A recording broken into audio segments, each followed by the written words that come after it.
Good afternoon, Little Springs. I'm Christian Giordano. This is Miss Moss's 6th period class, and WSMS News starts now.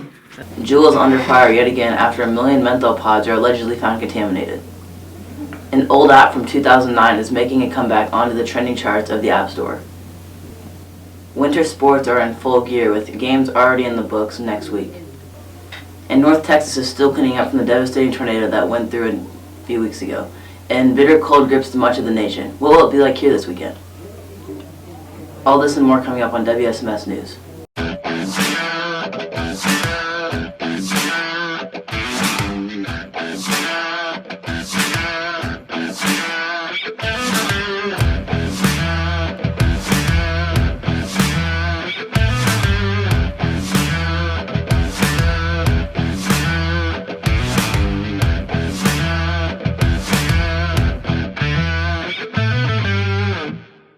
Welcome back. This is Willow Springs News.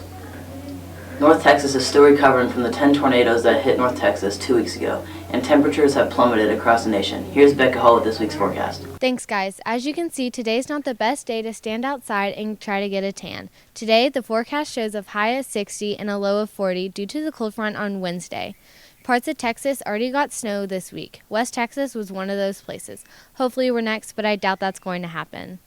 On another note, people are still trying to clean up the streets for the past tornado.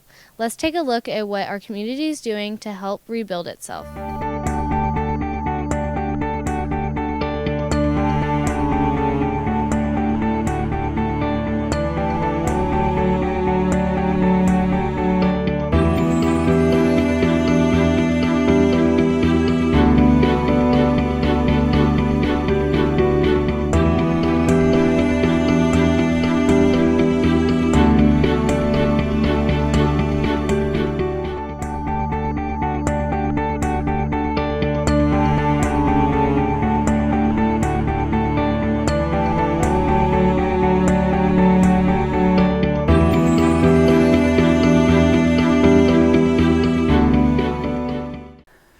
3 more rounds of cold air will sweep across the central and eastern U.S. over the next week. The second wave of cold air will be arriving mid to late week and will be the strongest and most widespread cold wave of the year. Speaking of cold weather, a large area of rain soaked the parts of the south on Wednesday. Parts of the southern plains picked up a few inches of rain. Some of this moisture may overlap cold air in the east late this week. This could lead to the first snow of the season in parts of the northeast. The California fires have been 70% contained for now, but people there are still taking caution. That's it for national weather. Back to you guys. Thanks, Carter. Basketball and cross country compete for the first time next week. Here's Aiden Beaumirage with local sports. This week starts the 2019-2020 basketball season. The 7th and 8th graders started practice this week. Both boys and girls team played their first game against Rockwall's Kane, girls on the 11th and boys on the 14th. The 8th graders, both boys and girls, will be home and away, and the 7th grade boys and girls will be home. Cross country begins next week.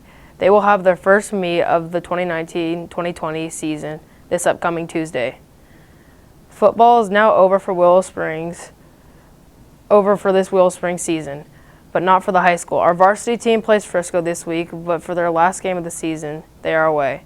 If possible, please go and support the team this week at the Frisco ISD Memorial Stadium on November 8th at 7 p.m.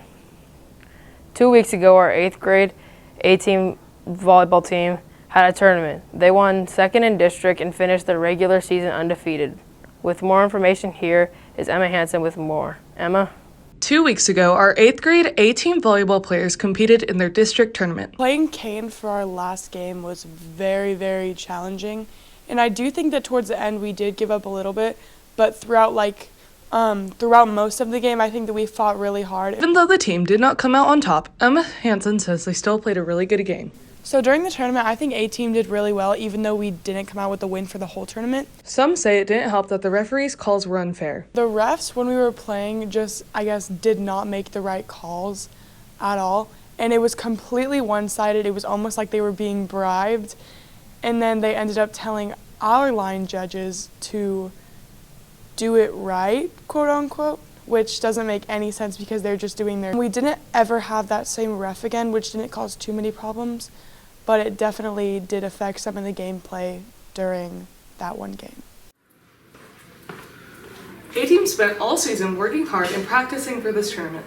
While it is disappointing to anyone to get second place, A-Team went undefeated throughout the entire season. During the season, we went undefeated, which is really good considering all of the standards like from the past and even just how we did last year and the new teams coming in. I think that all around we all played really well and learned a lot this season. For WSMS News, I'm Peyton Archer.